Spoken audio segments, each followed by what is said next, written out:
the capitalist or who's it with. So there's a policy about this, and of course this is a very intense discussion. There's a lot of tension here because we're talking about cost, sanctions, and this is never easy to do this type of distribution if we take into account all the interests that are involved.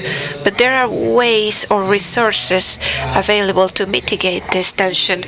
If we have natural gas, for example, if we move from carbon to natural gas, or if we reduce the emissions, etc.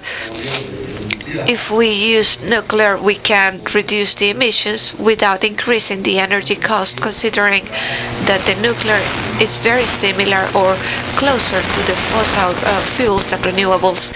And the issue about efficiency, the problem here of all this mitigant is about having or not having these resources, whether you either have or not have natural gas. So you need institutional political resources in order to sustain this type of solution. And the energy efficiency,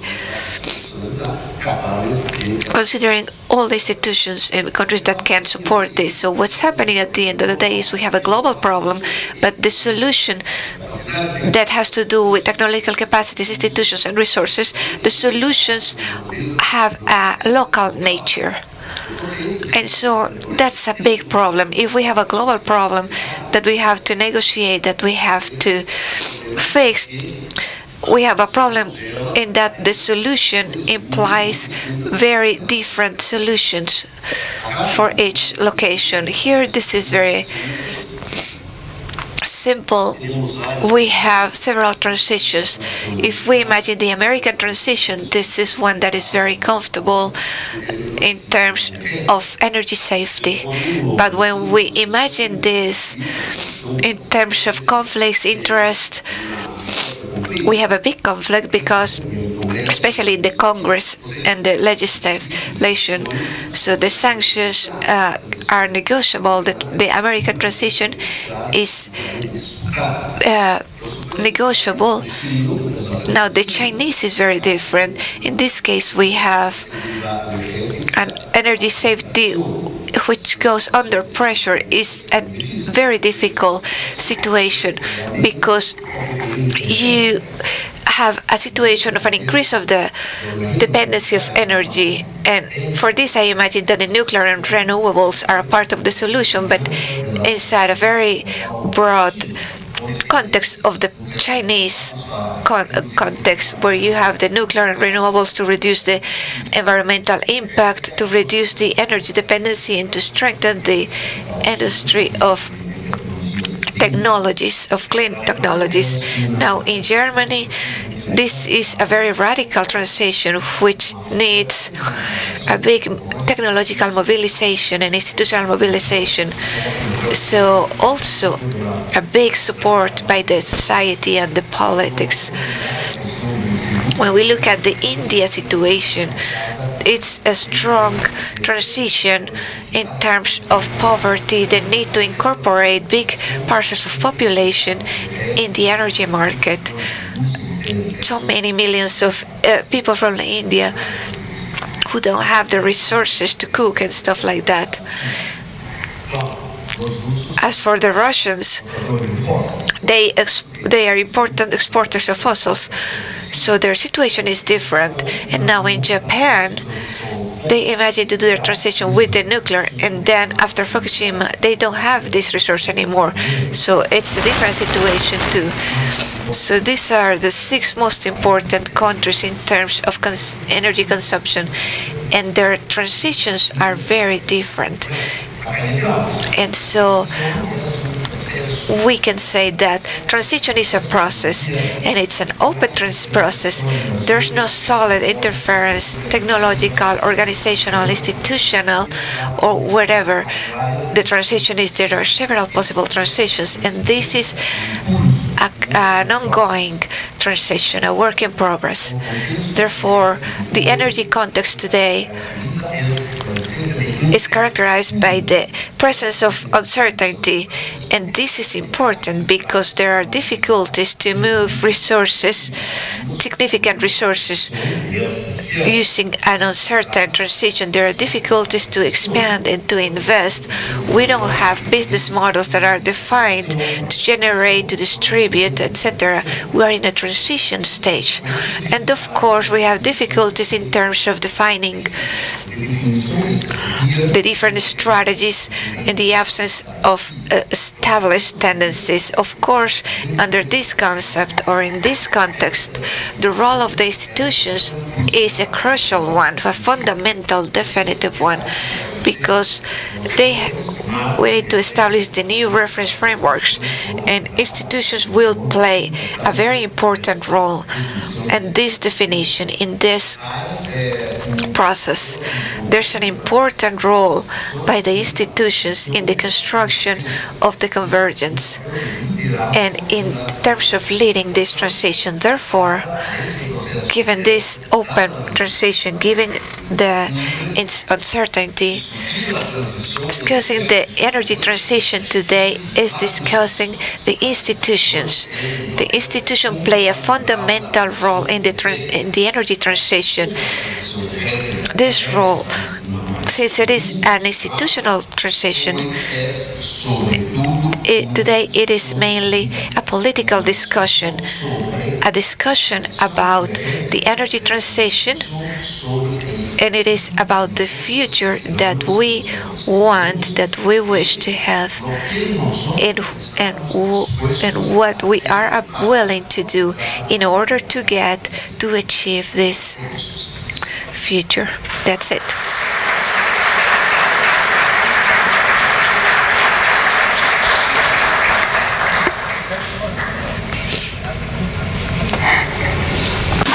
And the last speaker is Gerardo Rabinovich. Remember that after the speakers, we will have time for questions and answers.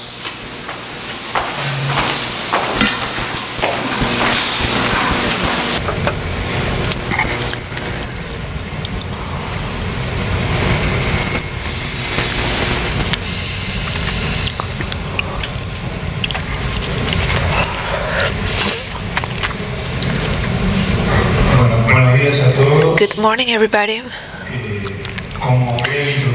As a brief introduction, I want to say that I'm very happy to be here in Colombia, and I want to thank the organizers for this event, Diners, his team, the Empresarios de Medellín for the support that they have provided to our association, and of course to our institution, which covers all the activities that the International Association of Energy Economics represents here.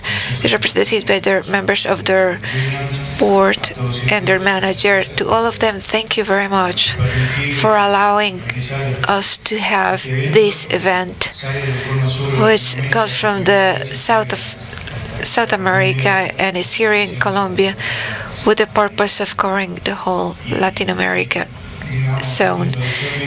And this comes from the previous presentation where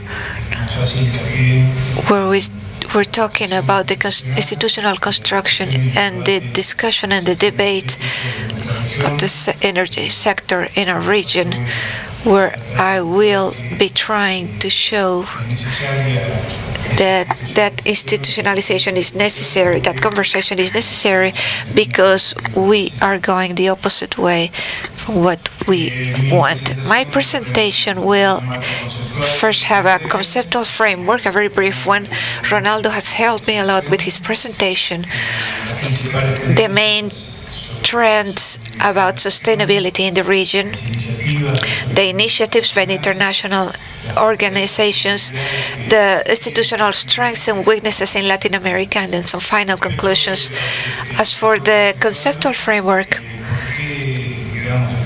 why are we discussing this sustainability issue in our sector? Well, this international scientific community has confirmed and detected after many years. The Conference of Earth in 1992, Rio +20 in 2012, the Goals for the Millennium, and the other events that our planet is suffering as a consequence of the human activity. Important changes that point to adopt the continuity of society in our planet the way we know it right now. The climate changes and the human activities make us question the development model and the society model where we live in.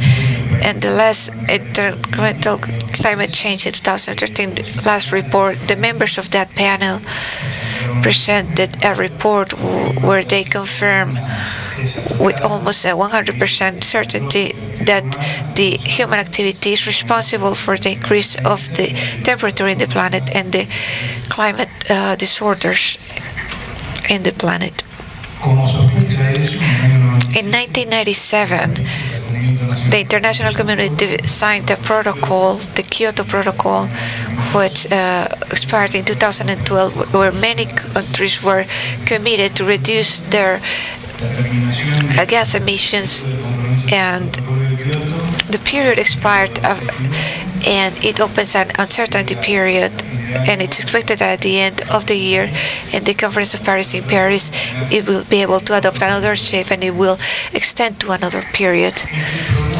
This problem, which was detected by the scientific community, also has, as Ronaldo showed earlier, it has a counterpart in the energy sector, a sector with a high variability, with important changes in the past years, especially with the drop of the oil prices, the development of the non-conventional hydrocarbons, the uncertainty in the renewable market prices, and all of this put into a question many of the actions that the countries and the international organizations had been developing in order to reach a sustainable development.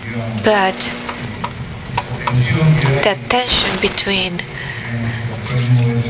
the current development model and the future needs generates certain uncertainties.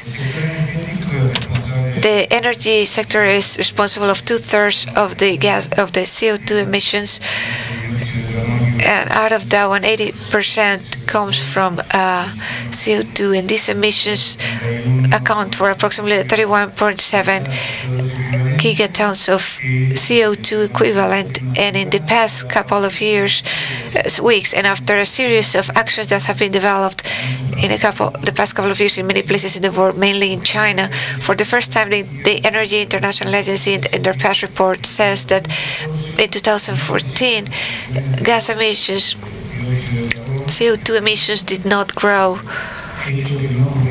and that had not happened in the past 40 years. So this is a consequence of a series of incentives towards the way we consume and produce energy in a more friendly way with the environment.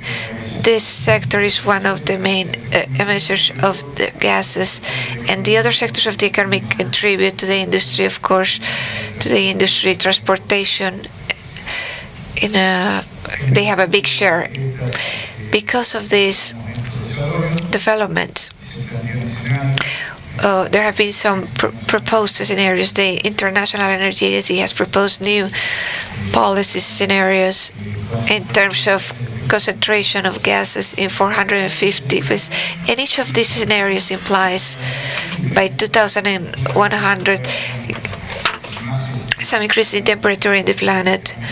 The most ambitious one proposes by 2100 an increase of 2 degrees Celsius, which would not affect life as we know it in this planet. Is most possible the most possible scenario is a 3.5 increase in temperature, and it would produce some relatively important changes. And under that context, there are key technologies. We were talking about trade-offs and transitions, and this is the core and the reason why we have to propose policies that would drive the transition of the energy sector in a certain way of production and consumption of energy for some that are more friendly with the environment. And this implies big investment, and it also implies moving funds that will make technologies available to different regions of the world. The numbers are huge. We are talking about different scenarios, investment numbers that are about 50 trillion or thousands of millions of dollars in order to be able to face this transition that we were mentioning, and for which we require access to funds and policies and legal frameworks that will support them. When we talk about sustainability, we have first a definition that I think was very interesting by Professor Soler, which is essentially sustainability refers to the distribution of welfare between present and future generations. We have the commitment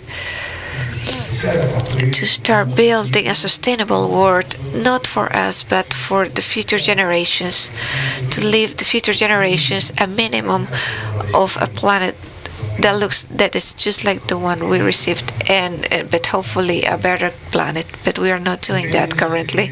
Depending on that, the productive model, not only to maintain the level of growth, but also to protect the interest of future generations, social, environmental, and to supply the basic needs in the present.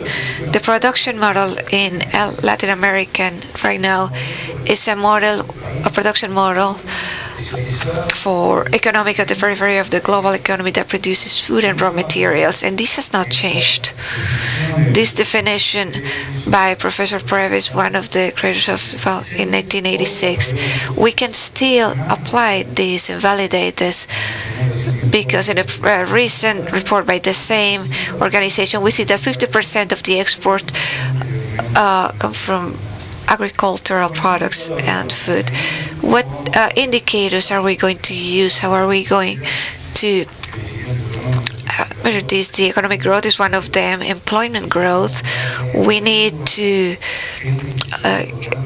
provide employment for people who are ready for the labor market. Population growth, elasticity of the GDP, etc. Latin America has not done very good in the past 3 decades. The growth rate, I'm just talking about in an aggregated way, without trying to hurt any national stability. But as you can see in the left-hand side of the table, you can see that the region has had an average for the past 4 decades growth rates below the ones of countries of low-income countries. It has the GDP, the greatest GDP has been greater than the developed countries, but the base under which it is calculated is not comparable. So the region is highly vulnerable to economical crisis, global crisis, and also to environmental crisis. The business model, the productive model in Latin America could be not compatible with sustainable development. And this is one of the trade-offs that were mentioned in the previous presentation. The energy matrix in our region is, in average, is better than the global one. The way we take advantage of the renewable resources, whether it is electricity in Brazil, biomass in Mexico, etc., it goes above the global average. This is a region which has a high potential in terms of the use of natural resources. But when we see each of the countries, its dependency of the fossil fuels, we wonder how we can diversify this matrix. We were talking about the new paradigm, the transition. Where is it taking us? The technology is making progress, And we also saw in Mr. Montoya's presentation the efforts by EPM, and then we're going to see some interesting notes on how to take advantage of those technologies and how to develop intelligent networks, electrical vehicles, recyclable products, alternative transportation vehicles, etc. The region has a high potential to be able to incorporate these technologies, but it needs to invest in the material base of those technologies and in human resources in order to be able to progress. And it also needs a proper legal framework to be able to create a business environment which is friendly in order to get investment by the public and private sectors. What is happening in Latin America in the energy sector is we're talking about a new paradigm of transition. Between 1992 and 2012, the region in hydroelectricity production has reduced the share of hydroelectricity and its electricity balance, which is what we're showing here in the tall columns that you see there. The blue column is 1992, 2012 is in green. So the share was reduced for this industry. Also an increase in gas and coal shows that we are in a different trajectory than the one we are mentioning and expected to do in this presentation. The renewable energies have been making progress. Things have been done. Aeolic energy in the past decade has had a strong push, and it will probably keep growing. But the effort that needs to be made in order to get to the objectives that I'm going to show you later are very important. The main trends, institutional growth in the region, whereas a better influenced by the state after a period of liberalization of the markets. They are back. They're having important input, not only in the policies development, but also in the operation of energy companies. There are trends in several countries to establish long-term contracts, which I think is reasonable. There's also a big emphasis put on reaching a planning level by the energy systems with an emphasis in renewable energies. And some national legislations have global access objectives, which means reaching 100% of the population with commercial energies. In Bolivia, they expect to do it by 2025. In other countries, in Bolivia is by constitution, and in other countries in the region is by legislation. They want to reach global access to increase the electric and energy efficiency. And on the other side, the main attraction, the big deal in some countries is the development of non-conventional hydrocarbons, and to potentiate this industry so that the supply of the actual development model is increased. The United Nations, based on what we discussed earlier, they started an important initiative called Universal Access for Commercial Energy, C for All, providing by certain financing model to develop new projects. We're going to see briefly what models and projects are implemented, and their objective is by 2020 to reach the plan, and they have in this region to channel investors but to get universal access by 2020 to increase the energy efficiency by 20% based on the product, to increase the participation of renewable energy by 20% is very similar to the famous 2020 by the European Union. There have been some national reports. I was responsible by the national report in Argentina. It reports and evaluates the energy behavior in several countries and the distance that keeps them from those objectives, and those are important distances. The projects have to do with rural electrification projects, efficiency and renewables, and when we see the gap between what exists today and what we want for the future, this is going to seem very insufficient. The Latin American Energy Organization also has a project with the Canadian government, energy planning, integration and governance, with the different social and environmental aspects going from 2012 to 2017. So there are institutions in the region which are working that transition. How those adjust to the national strategies, it's still not very well defined. Some have very aggressive strategies and they have been successful. For example, Uruguay is one of those cases. Brazil has some important strategies as well, and some other countries which are beginning and have good intentions to do it, but they have not found a way. Another one of the initiatives that we can describe as intention is the development of the alignments for the energy strategy in South America, which has been developed at the UNASUR. It's a new institution which was created in this century. Because of political issues, I will not be mentioning this, but it has a series of objectives and goals: supply safety, promoting the regional exchanges, strengthening the energy infrastructure, and like I said before,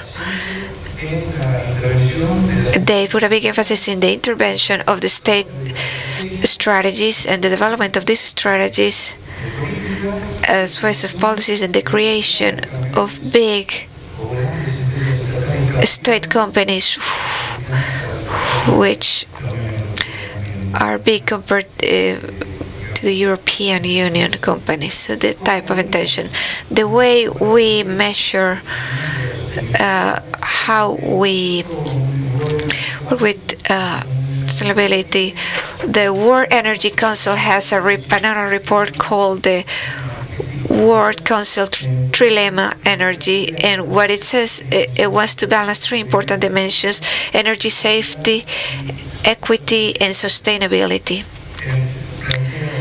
It proposes energy security as a critical parameter to sustain and drive economic growth and to meet demand. Also, equity as the universal access to energy physically and economically.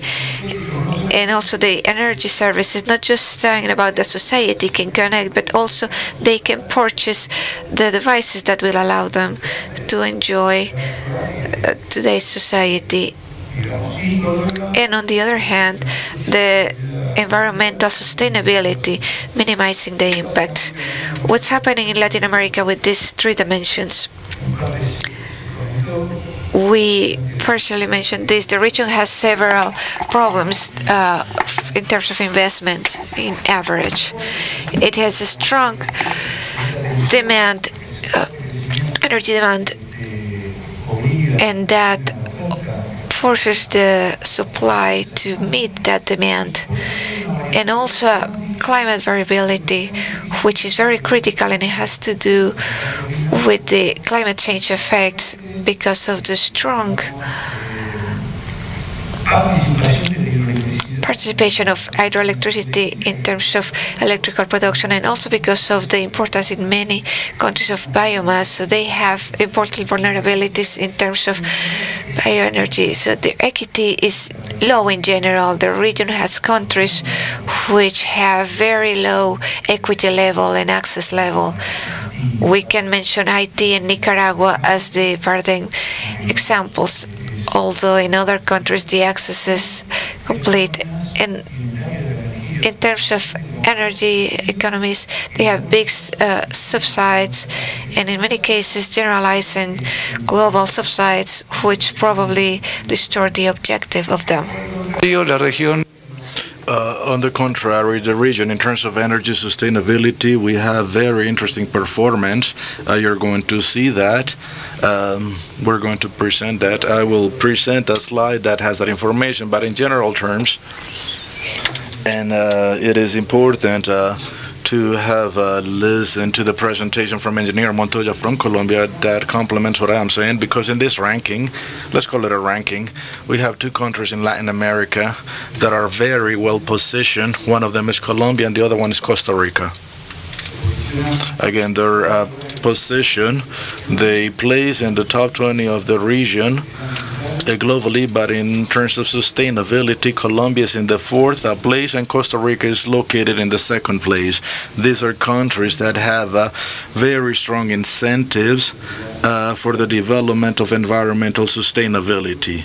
On the opposite hand, we have countries in very precarious conditions in terms of equity and security and environmental sustainability. Nicaragua and Honduras are two very clear examples of the opposite situation that I was just describing. And in the middle, we have countries that have to struggle with those three dimensions to be able to reach a reasonable level of sustainability. Again, the ones in the middle. We can see Argentina and Brazil located in places where perhaps with better, larger public policies, these countries can perhaps have a better performance. This information is going to be available to you. Poverty is a weakness of Latin America. Universal access and poverty go hand in hand. Universal access is a way of fighting poverty. Poverty and lack of access to commercial energy occurs mostly for the rural population. Although 94% of the region is electrified, 30 million people are poor and have no access to electricity. 30 million people have no access to electricity. Out of those 30 million, 21 million are poor. Universal access is a topic that is not relevant for the political agendas of our countries. Looking at our national policies in terms of energy efficiency, we have not found any important policies, any important incentives to improve energy efficiency. In addition, there are no proper institutions to carry on these objectives. Markets are frequently very small and do not guarantee proper access to technologies and equipment. Lots of energy laws in terms of renewable energies. There is strength in our region. Tremendous potential, tremendous availability of resources, including renewable resources. For instance, grid parity in Latin America is distant from reality, and to that we can add the drop in oil prices that generates an additional barrier to this development. And this is why, well, to begin reaching conclusions, energy integration is a strong tool for energy sustainability. To work towards energy sustainability in our region and to provide a structural benefit to the countries that integrate themselves. And in this integration, institutional arrangements are a priority. Our region has a large degree of electrical interconnection, but the energy exchanges that is being exchanged is very low. What does this mean? This means that the multilateral drive to interconnect countries and generate markets, something that occurred during the 90s, crash against national strategies that have not decided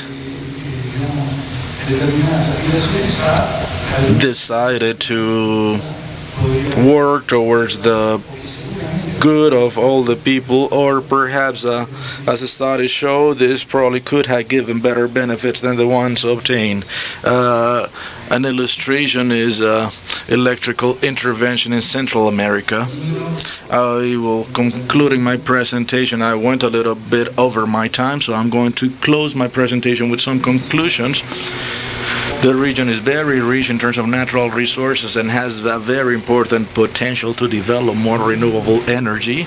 To the productive development of the region, the productive development model of the region is not the correct one and has not been successful. We cannot compare that against other indicators of sustainability that enable us to be positive. That trade-off that was mentioned before, that transition has to go hand in hand with a technological transition in the electrical sector, and also with a transition towards added value models that have more technological development. The objectives, the goals of energy sustainability, universal access, renewable energy, energy efficiency in general terms. I can speak about my country. My country is about to have elections in a few months. Topics are not in the political agenda of my country, Argentina. Political candidates to elections, political leaders do not debate energy sustainability of their own countries or of their own regions. It's not a topic. They speak about other topics. Perhaps we have other needs that are more prior, needs that come from before, but we need to be able to bring these topics to the political agendas and to the opinions of the society in general. Although we have had progress, renewable energy, aeolian parks, solar installations, the objectives proposed for the year 2020 are very difficult for us to reach. The most important problems in our region they are related to equity and energy security. In terms of environmental sustainability, our region is privileged. Institutional structures are generally weak. They look weak, they seem weak, and they're very vulnerable. They're weak in terms of having resources to promote their agendas, and vulnerable in terms of political changes. Every time you have a new administration, the institutions change. There are important initiatives, multilateral initiatives, but they seem insufficient. Energy integration is the strongest tool to accelerate the process of transition, looking to have a region that is more sustainable in terms of energy. Sustainability and energy integration should be a priority of the political agendas of our countries. They should be part of the agendas of multilateral agencies. They should be part of the political agenda of all our countries. So our country, instead of having this inverse trajectory, inverse to what we want, so we can have the correct trajectory, what we really want. Thank you very much.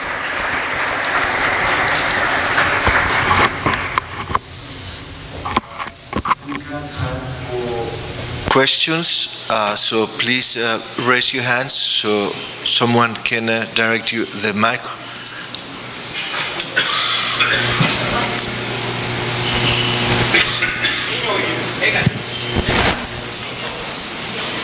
Time for questions. If you have any questions, please raise your hand and wait for the microphone to be handed to you. Good afternoon. Actually, good morning. My name is Diana Martinez. I am from National University of Colombia, and I finished a master's program in Brazil. Thank you very much for the panel members for your presentations, very interesting presentations. I would like to make some comments for Sergio Montoya.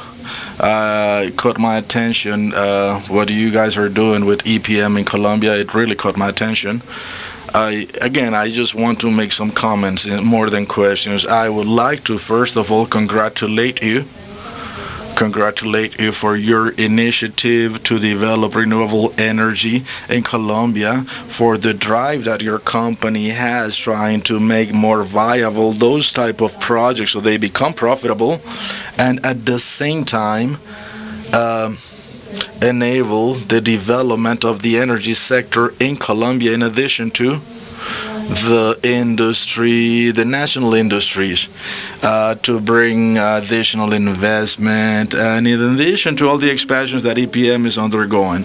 I would like to make two comments based on the presentation and based on Sergio's comment as to what ideas we can present, as to what ideas we can promote for this company to consider. Something that caught my attention is the area of corporate responsibility. Although this is a very important topic for the development of our communities, we can also analyze this concept from a perspective of the development of our national industry and the role of EPM in the development of our Colombian industry, not only internally but also abroad. About this topic, from my own perspective, I think we can look for, and I do know that Colombia has a tremendous potential for EPM in the development of its projects nationally and abroad, for EPM to be able to contract different suppliers, different vendors for goods and services, again, locally, nationally, internationally. And this can generate advantages in terms of a cash flow, better yields for the electric sector, for the renewable energy sector. I do know that we have tremendous potential in our Colombian industry, and this is not only a way of promoting our country, this is also part of corporate responsibility. My question is, do you have any other projects? I understand that you have projects in El Salvador and in other countries in Latin America. My question, you're also thinking about going to Brazil. So one of the challenges that you have, not only to develop our region, to develop this department or state of Antioquia, and to develop our country with your industry,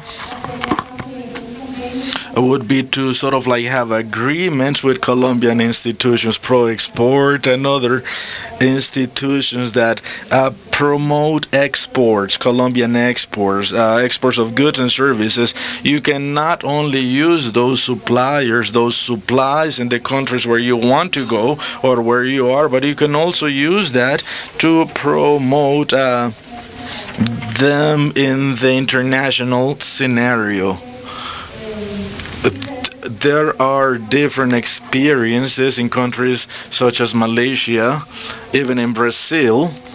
Although Brazil is a completely different world of problems, there are experiences where there are countries where it is very expensive for private companies to hire local national companies and to promote the development of the national industry. I would like to make another short comment, not to take too much time. He's asking her to please stop there. She said, yes, I will stop here. Thank you. I had to be very brief in my presentation, but our framework in terms of innovation, we have fundamental elements aimed towards the creation of new businesses based on science and technology. We have created CN, she's the Center for Innovation in Energy, looking for solutions based on local knowledge. So with them, we have worked with developments with other national companies. I mentioned the case of the prepaid meters. When we developed those prepaid meters, it was not simply for EPM to be its single buyer. The main idea for that development was to develop a meter that could be competitive in international scenarios. So again, this was not only for EPM, this is a product with all the standards in terms of cost and features to be competitive internationally. This is the basis of the work that we are doing, both with universities as well as with local companies, looking, as you said it properly, looking for the development of our regional economies based on science, technology, and innovation, and also looking for the elimination of our dependency on natural resources. Whenever something happens with oil, coffee, or coal, our national economy is greatly impacted. Looking for an economy that is more based on knowledge is basic for our economy and for our companies. One more question, please. From the United States. It was a great session. I just wanted to point out, I think one of the most interesting initiatives that's going on that addresses, I think, all three of the discussions is going on in New York State. In the United States, we don't look to the federal government to promote energy policy. We really look to the states. And New York State has a new initiative called Reforming the Energy Vision. And it's really the political resources that they're addressing. And they are trying to move everything down to the distribution level, really create distributed energy resources. And they've really laid the political and the legal framework. And they're trying to promote a market-based process to really address energy security, increased efficiencies, etc. So I would just recommend you to looking at that process, because I think it's really probably the most innovative process that's going on.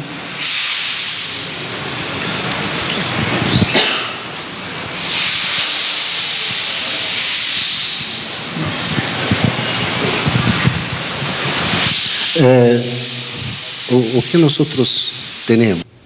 What we have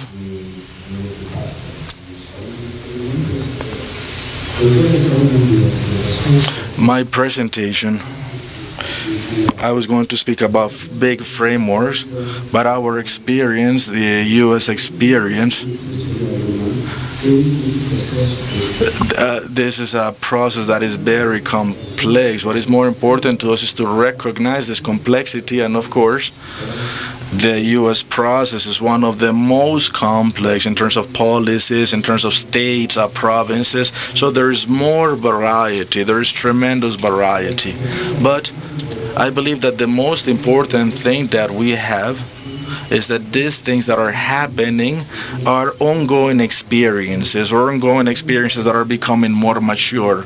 I do not believe there is one single perspective, one single reference framework. Not something that we should all do. The business model of a distribution company is something that is very much defined, and we should not do it as they do it. These are things that are ongoing, works in progress, that change with time, and I recognize that it is changing quite fast. But I believe that the most important thing is to work with this process, is to learn from previous experiences, and to recognize, but the most important is to recognize that this is something that is quite open, that this debate is very important, and it is the same thing in the United States, in China, in Germany. It is a process of constant debate. Of course, in the U.S., there's a lot of political debate. Those are different debates. But likewise, is concrete. So I agree with you. Sometimes we need to look at more complex visions, but again, the most important thing is to understand that this is an ongoing process, an ongoing experience.